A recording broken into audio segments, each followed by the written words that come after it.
ask me questions. Whenever you're ready, Gordon. Okay. Jerry, would you give us your full name and spell it out for us, please? It's Geraldine, Geraldine, Grunwald, Grunwald. And is that your, do you have a maiden name? My maiden name was House, House. Okay. And what's your birth date? April 6, 1934. And where were you born? I was born in Milwaukee, Wisconsin. Milwaukee. Mm-hmm. And give us the names of your parents, including your mother's maiden name. My mother was Sarah House, and she was married to Sunrise Denny, and he was not my real father, from what I know. He was my stepfather. So they were both. I was born before she married him, and I do not know who my father was. I have no clue. Did you have any opportunity to spend time with any of your grandparents? I was raised by my grandparents. And what were their names? It was Wallace House and Lucy House, and she had been a Kulon prior to that. And where did they live? Well, they originally lived in the reservation, and from what I understand, there was no work there. You know, back then, Indians were frowned on, and they were given menial jobs like, well, today's Mexicans or blacks. And so in order to give his family a little bit better life, he moved here to Milwaukee and started working at Harvester, International Harvester, and he worked there for 40-some years. Oh. Mm-hmm. About what year was that? I don't... Give or take, in the 30s? Probably, for 40s? sure. I was born in 34, and I'm sure they were here prior to that. I really don't know that. I really don't know that. Now, you say you spent time with your grandparents.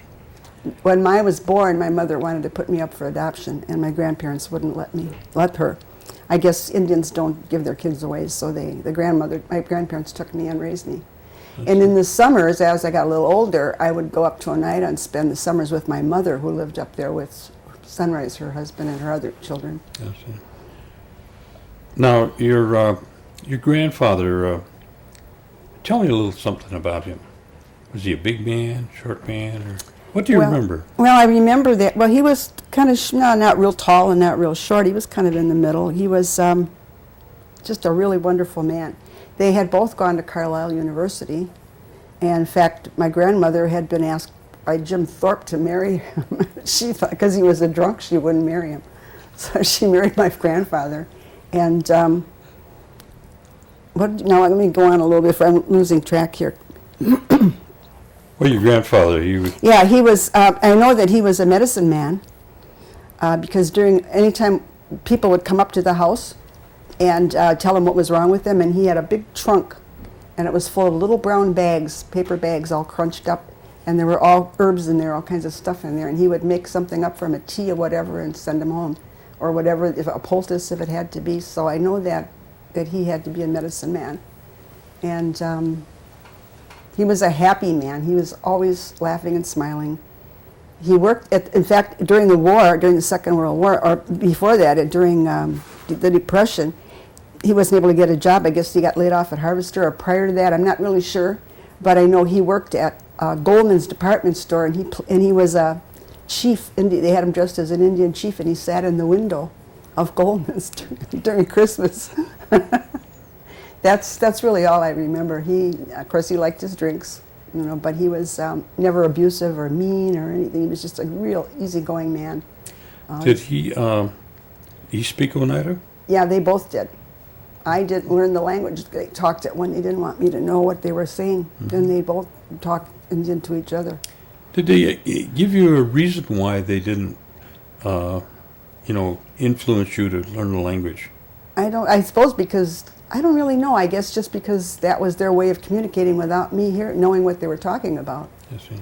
He also played the clarinet in the band at Carlisle. And he's in one of the pictures in the museum in Oneida. And that's all I really know. My grandmother, of course, is in the pictures there too, with her pretty outfit they wore back then, the puffy sleeves and all that. Yeah. She was a pretty woman. She was a very pretty woman. Do you have the pictures? They're in Oneida at the museum. At the museum, okay. And it's funny because I had never seen her when she was young, but there was one that when I went up there to look at the pictures, there was one of her, she's kind of frowning, I don't think she liked, but she looked exactly like I did when I was a little girl. It was just like looking at a mirror, in a mirror. It was really surprising that I saw that. I'd never seen that picture before. I see. Yeah, so that's what but she was a pretty woman. They said she was one of the prettiest women on the reservation at the time. So, but they never told me. When I was little, though, they did have me, I did dance in the powwows. My grandfather had beaded, he did a lot of beadwork, and they had made me a costume out of buckskin, and he had that all beaded, and my moccasins were beaded. And I remember going to those picnics on the bus, somewhere out in West Dallas, I'm going to assume, because we went west. And then I would dance, and then I'd get so tired they'd put me in the car for a nap, and because I guess we danced 2 or 3 times while that was going on, and so but I don't remember it all, and my outfit's gone, everything is gone that I ever had of my childhood. So that's about all I can remember, is that they were just, my grandmother was a wonderful woman, and my grandfather was a cook. He cooked on weekends. Every weekend we all had to come and get together, the family, and sit down and eat huge meals. Now, you see your grandmother also went to Carlisle. Yes. Now, did she work out of the home, or did she primarily a homemaker? She was a homemaker. I see. She had raised her children. What I could remember is my uncles and my aunt were in high school at the time. That's what I remember of that, with them living there, and getting into everything and having to go hide behind the icebox. And that was here in Milwaukee. Yeah. And how many children did they have besides your mother? They had, let me see, my Aunt Evelyn, Raymond, Norman, Reynolds. I think that's all he had, 4. 4. No. Okay. Norman, Raymond, 3 boys and 2 girls, 5. Now, did your grandmother, she do a lot of cooking and canning and things like that? She cooked. I don't remember canning, but she cooked. I remember she did the housework, and on weekends my grandfather would cook a big meal. He liked to cook, and every so often he'd make a big pot of soup. And I really don't remember anything else. I remember she used to go play bingo.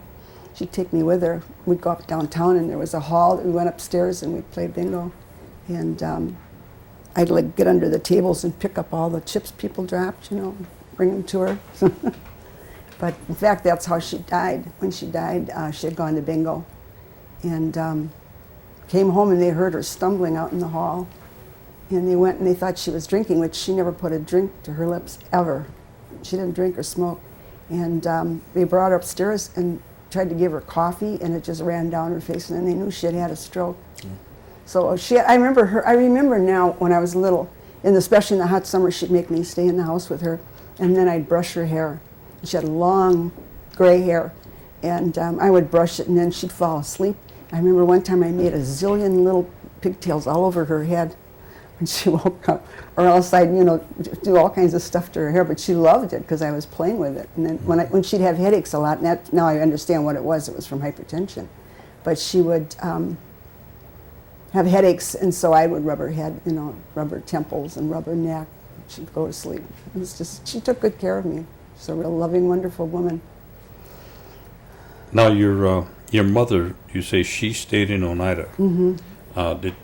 Do you have any brothers and sisters then? I have,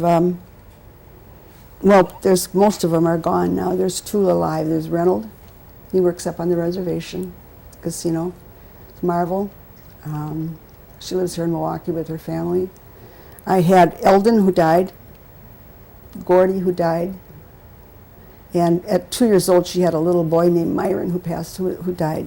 So that's what they had. So you spent all your time then pretty much growing up here in you would go up and visit your mother, though? I had to spend the summers with my mother. I think my grandma needed a break. I don't know. But I'd spend the summers with her. And I don't remember, they lived in the old hospital up on the hill. Oh. I remember that because we didn't have any electricity or running water. I'd have to go out to the pump and Sure. pump water. And I remember we'd have to go in the toilet outside. It was kind of scary. And we had kerosene lamps. You know, she'd light them as soon as it got dark. That's all I really remember. And then playing, playing and helping her around the house. She made me do chores and stuff. So that was about it. About all I And knew. what church did they belong to? I don't think they went to church. No? I don't think so. I know my grandparents were Episcopalians, and we went to church here in Milwaukee at, can't remember it now. I don't remember the name. Excuse me. Father Harding was the pastor back then. It was Episcopal anyway. Well, did your mother speak the language? I don't think so. I never heard her. I don't remember any of them if they did or not. What was her educational background? My mother, I think she just went to high school. And then I really don't know much about that. I know she went to high school. They all went to Bayview. And in fact, when I had to go to high school, they gave me special permission to go to Bayview because I was supposed to go to South Division. But because the whole family had gone there, they let me go to Bayview also. That's really all I know. My Aunt Evelyn went there, and all the kids, they were all teenagers then when I was real little, so I don't really remember a lot of that. I see. Well, what was it like starting school? You remember? For me, Yeah. can I do this? When I went to school, you mean when kindergarten? Well, I remember the first day I wouldn't let my grandmother go. She had to take me home. I was crying and hanging on her leg, and please. Then the next day she took me back. She came in the classroom with me and she said, I'll be right here. I'm going to stay here till it's over, so I'll be right. And all of a sudden I got real interested in what they were doing. And I looked over, she was gone. And I was too ashamed and embarrassed to cry, so and then after that it was nice, I loved going to school. I loved school. I loved it. I was very smart. I always had A's, always excelled. And that's about all I remember about that. At what time do you think that you begin to realize that you're an Oneida? Was it in school? I don't remember ever knowing any different, any thinking about it. No, I didn't. I just kind of all of a sudden it just was there. You know what I mean? I didn't really know it as a child, except when I went outside. We lived on 6th Street between Mitchell and Lapham. And when I went outside, I would get beat up by the kids in the neighborhood because it was all Polish neighborhood. And back then, there was a lot of prejudice. And with my black hair, I got beat up constantly. Every time I went outside, I got beat up. And if something was missing in the neighborhood, I did it. There was, and they called me the N-word at that time. And but I just learned to fight, that's all. I was real skinny and little, but when we got into it, there was a cloud of dust and arms and legs and feet and my skinny little arms and legs. Did that carry over into school? Did what? Did that carry over into the school buildings? No, I was real liked in school. I don't know why, I just was. I was always a real happy, I'm a real outgoing person. I'm very positive thinking. And so I was just always like that in school.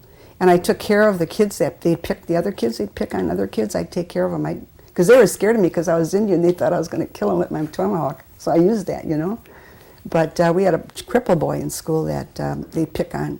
So I just walk him to the bus stop till he got on his bus. I wouldn't let anybody touch him. Or even heavyset kids that they picked on. Because I knew what that was to be picked on. I knew what that was to be discriminated against. So I've always stuck up for people who have less or who are, And I learned that from being beat up like that. And I think that was a good thing. Those kids did me a favor. They taught me to be empathetic. What kind of activities were you involved in school?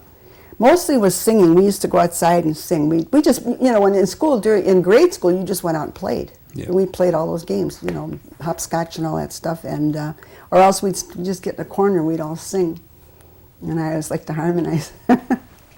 That's about all I can remember of that. Except that I did get, after a while, I was a monitor, because you had to have good grades. And so I was a monitor, and then later on I was a cadet, stand at the street corner and take the kids across the street and make the traffic stop. And then I was a monitor downstairs in the cafeteria, where you help put the dishes out and help collect them all, and then you got to eat for free. But that's what I always did because I had high grades and I was chosen to do those things, and I liked that. I enjoyed that. Were you in the band or the Glee club or? No, not in grade school. I was in high school. I was in. I went to Bayview. I was in the Glee club in high school. I sang, and I never was very athletic. I was more, book smart. I don't remember getting into anything like that. I just wasn't one of those. I never understood, like the girls who like to cheerlead in that. That never excited me. I thought that was silly. So I was never into any of that stuff. Just mostly, all my books, getting into my A's and stuff like that. Were there any other Indians around when you went to school, in grade school or high school? And there were none in grade school, but there was two other girls in high school that went there, but I didn't really know them very well. But when I got to high school, I was very popular. And like I said, they were scared of me, and some of them, there was discrimination. They said, don't go by her, you're going to get bed bugs, you're going to get lice. It was all kinds of stuff. But I just laughed it off. I never made a big thing out of that. That's the thing. If you don't make a big thing out of it, they can't pick on you anymore because they have nothing to pick on if you laugh or give them a smart answer back, Mm-hmm. And that's what I did. I didn't let anybody abuse me like that. What was a typical Sunday at home like? A big meal. My grandpa would make, in the morning he'd get up and make, oh my God, we had breakfast and everybody had to be there. And he made pancakes. I remember big piles of pancakes and platters of eggs and bacon and sausage. He made his own syrup out of brown sugar. It was just, we all had to help put the dishes away. I had to help clean the table up and put it in the sink or whatever anybody could do. We all had to help. And how many were you then? There was my Aunt Evelyn, my Uncle Randy, my Uncle Ray, my Uncle Norman. It was four of them. At home? At home, yeah. My mother was on the reservation at that time, and they were all still in school, most of them. And what was your responsibility at home? I had to just help. I picked up stuff, and I liked helping my grandmother anyway. Well, you were the youngest then? Yeah, well, I was the baby, and I was still small. She died, I was 9 o'clock. I think I was 9 when she passed away. I see. And then my mother came to live in Milwaukee, and I had to live with her then, after that. Okay. Was your mother involved in any kind of tribal activities or No. Tribal government No. issues? Mm-mm. Are your grandparents at all? No? I don't know if they did or not. I really Okay. don't know. Okay. Okay. After you left school, what'd you do? Where'd you go? After I left school, well, I started a job prior to getting out of school. I started working at Polyprim Cleaners. And what year was that? I don't really remember.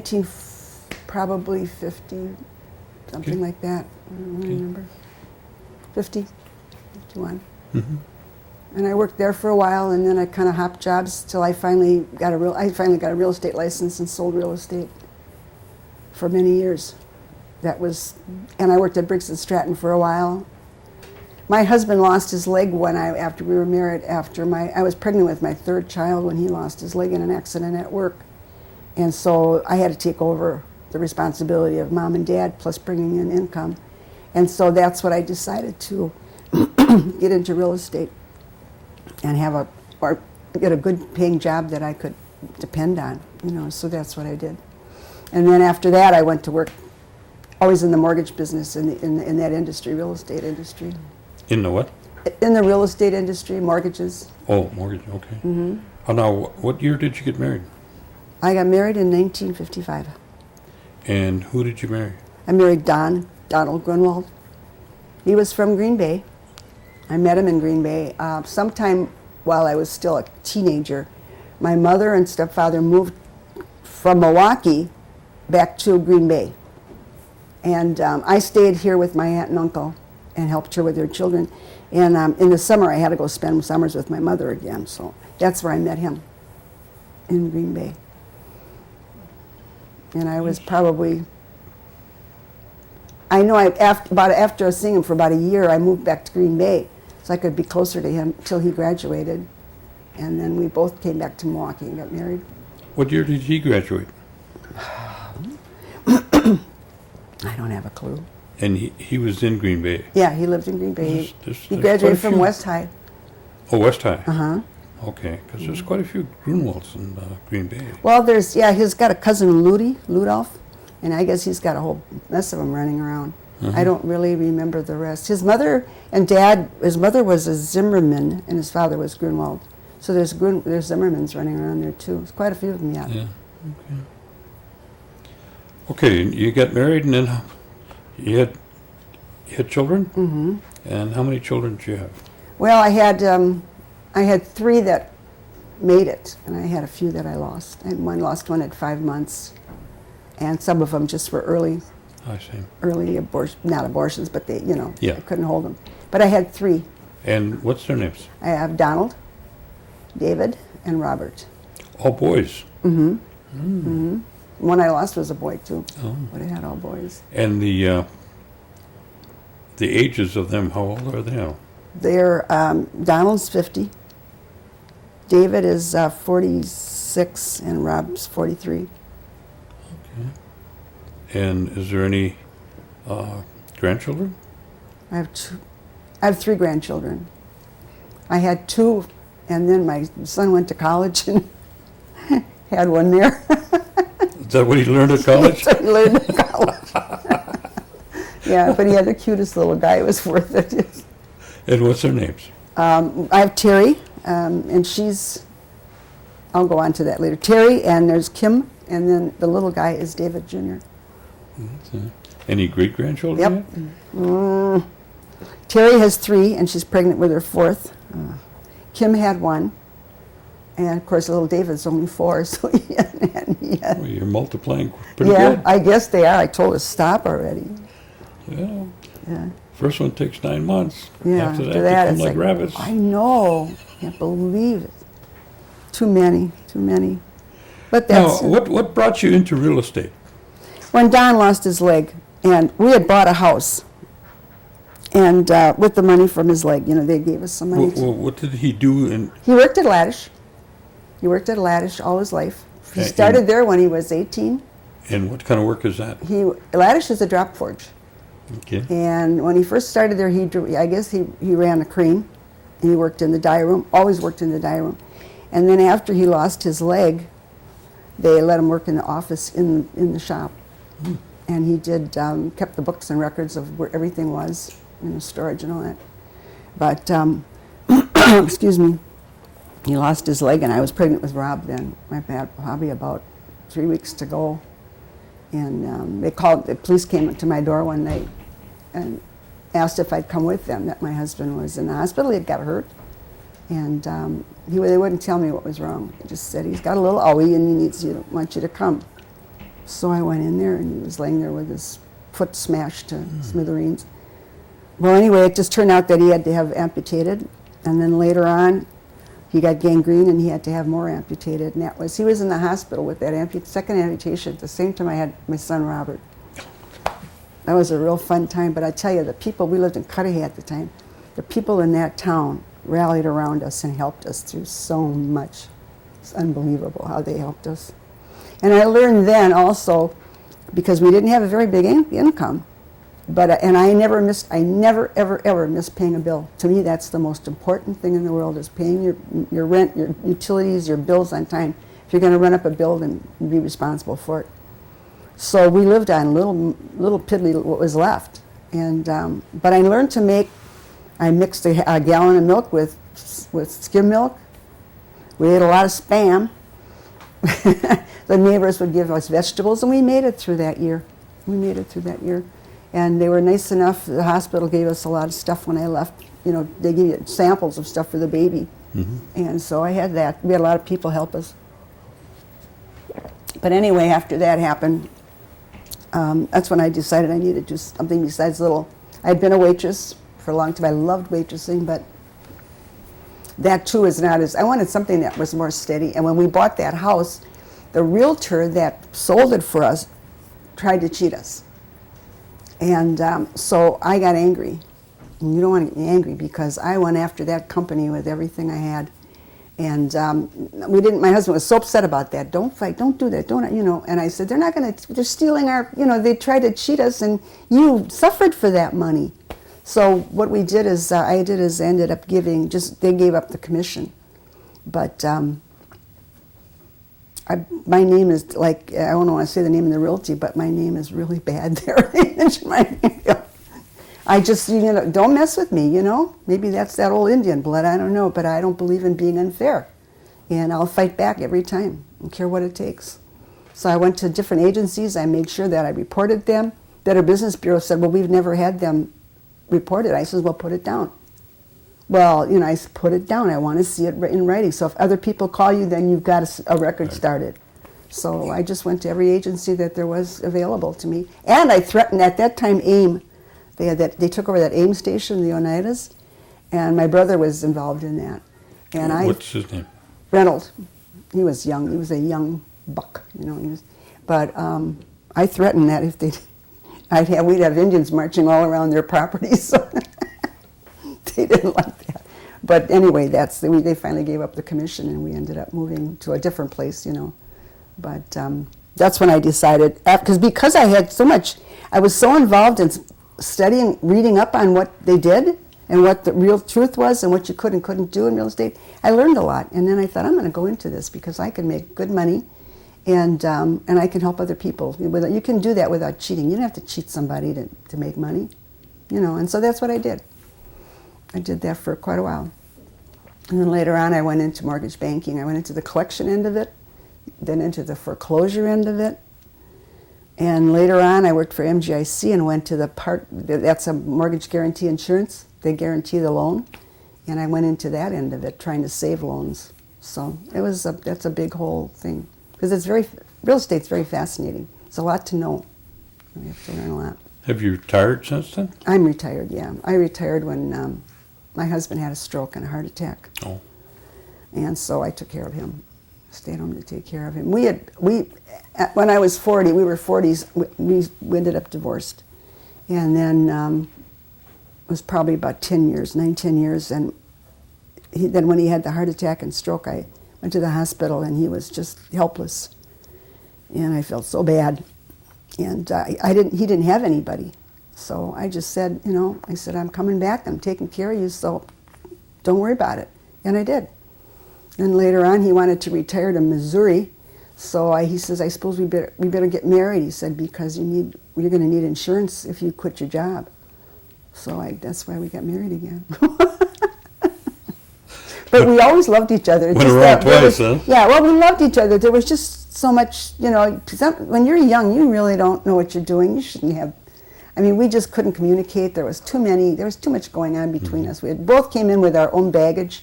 Yeah. You know, and so after a while, enough's enough, you know.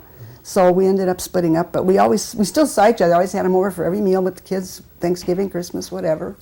And then when he retired, when he had that stroke and heart attack, then I took care of him. Because he was really helpless then, because the one leg he had gone, and the other leg's the one with the stroke in it, so he was a mess. So I thought, my kids one of them would have to take care of him if I didn't. And that wasn't fair to them to have to give up their life like that. So I just went back to take care of him. I'm a caregiver anyway. I've always been like that. Mm-hmm. So I didn't mind giving that up. Now, are you in the Milwaukee area now? Yeah, I live in Milwaukee. I see. After he passed away in '96. I moved here just before 2000 was beginning. I moved back, sold our home and moved back here. My kids thought I should come back. Mm-hmm. We don't want to go into that. Are your children on the tribal roll? Oh, sure. Yeah? Mm-hmm. Mm-hmm. Have they been able to take any advantage of the education system? David is in college thanks to that. Thanks to that, he's in college. He goes to the University of Connecticut at Storrs. And that's a college that specializes in ecology, in the environment. And when he found out he was I never talked about that. You don't think about that you're Indian. I didn't think there was anything to think about or talk about. And when he found out, he was so upset with me that I didn't tell him that. And he had this romantic idea of Indians, you know, from the movies. And I said, I didn't know that was important. Well, Mom, we're Indian. You know, he took that in. He went around and studied he went to New Mexico and studied with a shaman there for a couple months. Learned all he could learn. He still wears his medicine, all that crap, you know, sorry. But he went there to learn all about the environment. And he plans to go back to the reservation when he's got his degree. He's going for a master's and help the tribe. He wants to be part of that. So he wants to go. The Oneida tribe or the one out the Oneida west? tribe. No? Oh no, our tribe. No, Oneida tribe. Yeah, he wants to go back and do what he can to help them, if that's possible. Mm-hmm. So right now he's finishing. He's getting his master's. He's got probably a year and a half to go, maybe a year. And then he also, because he's very intelligent and he knows. I mean, I can't explain this kid, but I don't know how God gave him to me. But he's wonderful. He knows. He's just real into everything. And he, when he got out of school, he didn't have an engineer's degree. He went in the Air Force. When he got out of the Air Force, they asked him, Pratt Whitney asked him to come work for them. And he worked as an engineer for them without a degree. He led these groups, you know. And then he went, when he found out he could go to school through the Oneidas, he quit. He stayed there long enough to get his pension, and then he quit and went to stores. And that's where he's been ever since. And he's gotten all kinds of scholarships, and he's now working besides going to school. Of course, he's working where you work for the school and they pay you. He's also working for the U.S. Geological Survey. They came to him and asked him if he'd like a job. So when he gets out of there, he can do that if he wants to, but he wants to get back to Oneida and be with the tribe. He wants to buy a home there and help the tribe with what he knows, with his knowledge. He can do anything, this kid. He can fix an airplane. I mean, he worked on F-16 fighter planes. So he can fix anything. He'd be really good up there for doing whatever anybody needs. I don't know how I got him, but thank you, God. The other two are great too, but Dave's the one who just came out of there. He was very serious. When he was born, he was looking at me with this little crease like, I think I knew you from somewhere, you know? And from then on, he was just the best little boy, never gave me any trouble, and always fixing and always trying to learn, you know, how to fix stuff. So that's my middle one. My oldest one lives in Florida. He's out there getting into real estate now, trying to learn that and he just got married again. And my youngest one lives in Racine. And he has an alcohol problem. And he also had a head injury from a motorcycle accident years ago, and so he's on disability right now because his brain doesn't work the way it should, you know, so. But Oneida's helped us a lot, thank God. It's pulled him through some rough times. Do you have any hobbies or things that you work at or become involved now? No, I've been kind of since Don died, I went through a real deep depression. And it'll be 4 years this coming January. I had open heart surgery. I had a valve that needed replaced, and I needed a bypass. And then you hit another depression. So I'm just fighting my way out of that, finally coming out of that. But there's so many things that you still have to deal with every day.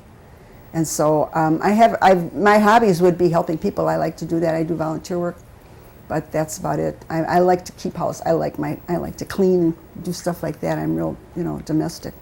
But otherwise, don't do much else. Once in a while, I go to bingo. That's about it. I know I could do more. I should do more because I have talents that would help others. But right now, I'm just still feeling sorry for myself. But I'll get over it. What do you have any opportunity to take advantage of, besides education, any other services of the tribe? God bless them for giving us our meds. If it wasn't for them, I don't know what I would do, especially with what I've had go wrong with me. I don't know what I'd do if it wasn't for them. I'd be living on the street. I couldn't afford my rent and medication. So yeah, they've helped us enormous. I can't tell you how much that means to me. Do you get a chance to go to any of the General Tribal Council meetings? Uh-huh. Oh yeah, go as often as I can. I try to be as involved as I can. But and whenever they go up, but Debbie goes up, they get a bus and they go. Oh, so we go up then always. Mm-hmm. If it's possible, I go. Is there any areas that you would like to see the tribe expand on, or accelerate, or? It would be nice if we could have some help here in the city with housing and stuff. But they're kind of all stuck there, and instead of spreading it around, I don't know if that's feasible or not. But it would be nice. I don't know if I eventually am going to have to move up there, because my girlfriend and I were just talking the other day. What are we going to do when we're alone? When I'm alone, things happen, and it's so scary. And I think, what am I going to do when I can't take care of myself anymore? And I don't know if we can all go to that nursing home up there. That's maybe the answer. Otherwise, I don't know where I'm going to go, what I'm going to do as I age and I can't help myself anymore. I don't know what I'm going to do. I have no clue. And that's where I know that nursing home is there if I have to. I don't know if they'd take me out of Milwaukee. If I have to live up there, I still don't know what that's all about. But I wish they would offer that here. Yes. What's your position about the casino? I think it's a great thing. My position, I don't know. I think they could do better. I think they could, the bingo could be made better. I remember, I went to bingo all the time when Oneida first started. That was the first place you could go. And I remember those cars they'd give away in the lobby. They had those parked in the lobby. I'd go to all the bashes. And they made it possible for them to have that casino. And it's kind of like they've kind of shoveled the bingo off to the side and don't really give that as much thought. If you ever went to Potawatomi, that place is mobbed with people. They must make millions of dollars on their bingo. And I think Oneida could do that too if they made a bigger casino, a bigger bingo hall, non-smoking area, a big non-smoking area, and just pushed it and advertised a little bit more. I think they could do that. And have buses going up there. They could do a lot more. I think they would take a lot of people from here, because Potawatomi, people hate that place. They're very rude. They're not nice to the people, and they just treat you like they're doing you a favor. And I have everybody you hear says, if they ever open that place in Kenosha, I'll be the first one in line. And we all go, no, I'll be the first one in line. So there's people waiting to go somewhere else. And if Oneida would just kind of, I think, put a little bit more effort into that bingo, and maybe make a little bit more for food, a little bit better food. The food isn't that great. What kind of recommendations would you give the youth that are coming up?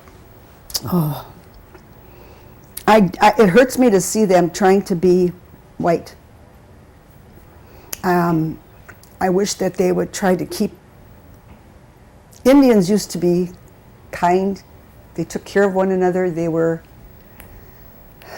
It was family then, and now it's kind of every man for himself. It's kind of developing that, and that hurts me to see that. I think that they could all stuck together, and they don't have to be on the reservation. It could be, all of us together, not just where we are.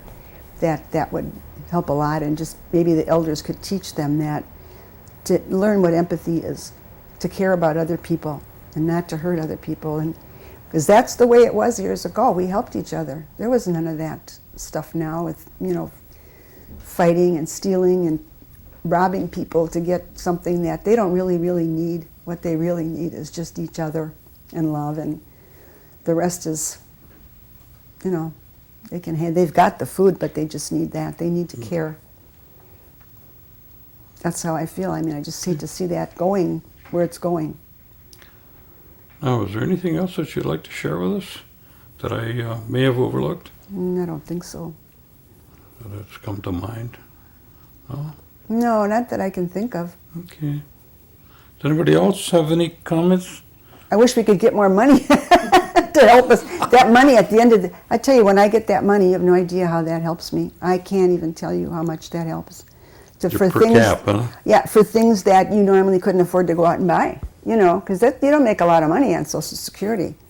And that per cap really, really helps a lot. It'd be nice if we could get a little bit more. That's why I think we should do more with that bingo. That's the only question I would have is, what do you remember about the reservation when you were a kid, when you'd go up to and visit with your mom? Well, I'll tell you something I remember. When my mother lived in that hospital, I remember my brother died, the youngest.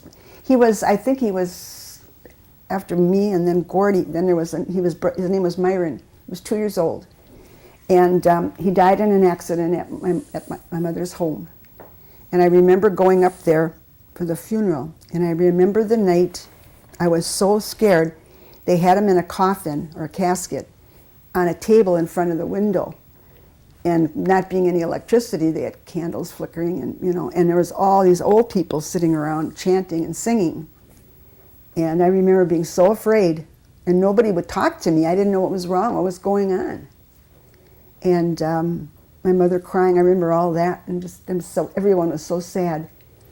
And then the next day they came and took him and carried his casket down the hill and buried him somewhere back behind the hospital, but I couldn't tell you where it is. I don't even know if there's a cemetery to this day, or if there was one, I don't really know. But I remember how that funeral was. It was very, very sad, but that's the way they did it back then, It was scary for me because I was little. Sure. But looking back on it, and I'm sure my mother must have felt terrible because that accident happened when she was there with him, So that scarred her for a long, long time, and maybe for life. Yeah. But that was her little sweetie too. He was so cute. But yeah, that I remember that. That was very scary. I remember that people chanting and singing, and that's. I don't remember much. On Saturdays we would go to town, up the hill, across the bridge. And we could go to the drugstore and pick something out, one thing, potato chips or a comic book or whatever. I remember Anderson, I think his name was Anderson, that had a farm there that sold milk and chickens and stuff. Was that his name? What was his name? It was Rob Elmer. That's it. It was a white man who had that farm. I remember that. She'd make me go over there and get chickens, and they'd cut its head off, and it was a run all over the place. I have to bring it back or go get eggs. That I remember walking up that hill. I remember going on rides with some kind of ride with horses in front of us. Because I remember the things they did while we were driving. We'd sit back and giggle, But, and I don't remember what that was all about, if that was the mode of transportation or not, or what. We didn't have a car, we walked wherever we went. But I remember that, too. And then I remember the bar on the corner, White Eagle, and that was every Saturday night. Everybody got drunk, falling out the door. That was scary for me. That was scary. And we used to go up north also. My dad would take his vacation after he moved back here. He worked at Laddish. He would take his vacation, and we'd go up north, and we would go to pick cherries. Every summer we went cherry picking up to Sturgeon Bay. And that was, we did. I remember that all my life as a kid, as a matter of fact. Even in the summer when they dropped me off, we'd go up there on a big truck, I think it was, open truck. And we got to pick cherries. And we had like a big barn. They had apartments in them. We stayed in there. It was Mexicans from Texas that would come, and we would pick cherries. Everybody had to do it. Well, I'd climb the tree and get the top branches and stuff, and that was fun. I liked that. But that's what we did. So that was, we never were out without an income during the time he was off work, But, and then you got to meet a lot of new people and make new friends. So I remember that now. It's all coming back. And she'd make us go outside and pick some kind of a weed. It's real common. It's always out there. But she'd wash it and cook it, and it was just like eating spinach. I wish I knew what that was now, because I don't, that you don't have to go buy it there. It's right there outside your door, but I don't remember what it was. I had to look for certain things for that. And she'd can while we were up there. She'd can cherries. Canned cherries, so we'd bring cherries back. That was the summers as we got older, a little older. That's about it. I don't remember much else, I don't think. Okay. That big old house, that was spooky. Big old creaky porch. Underneath the porch, we used to go underneath the porch. There's spider webs under there. Yeah, the hospital was kind of a spooky place. It was, yeah. We were on the first floor. When you walked in the door to the right, we were in that first apartment. I think there was one across the hall. How many apartments were there in there? Was that just 4? 2 up, 2 down? I think there was 2 downstairs and 2 upstairs. And then there was a basement area. Yeah, because the center was open. And Yeah. Yeah, I remember. It just seemed like everything seemed gray. I don't know if that was gray or not, but it just seemed gray. I think it was. Yeah. It was gray? Yeah. That's what it's gray. There's no color, Technicolor, when I was a kid. But I remember one time bees came. The lady upstairs had put out jars of something, and all of a sudden the sky was black. And we went to the windows, and here bees came, and they landed on the back porch and on the house. They were just crawling with bees. And my mother made me go out and get a pail of water. And I was so scared. She said, just push them away, they won't bother you. I never thought about it. How come she didn't go? So here I go with that pail, and they're all over the pump handle. I was so scared. Zap, I got it, running back. She still made me go back and get more water, but I remember that time that happened. That was real scary. But that's about all I remember about Oneida. Okay. That was my wonderful childhood. When I was a kid, when I was in Milwaukee, I did roller skated and hopscotch and all that stuff. But up there, I didn't have a lot of friends. Those kids were mean to me up there. They were prejudiced there too because they didn't want us from the city up there. And I'd get slapped around and called names. And I didn't, I didn't have any friends. Nobody be friends with me, which was really sad that because I was from Milwaukee. So I don't understand that, why. Well, I don't think it's undifferent than today.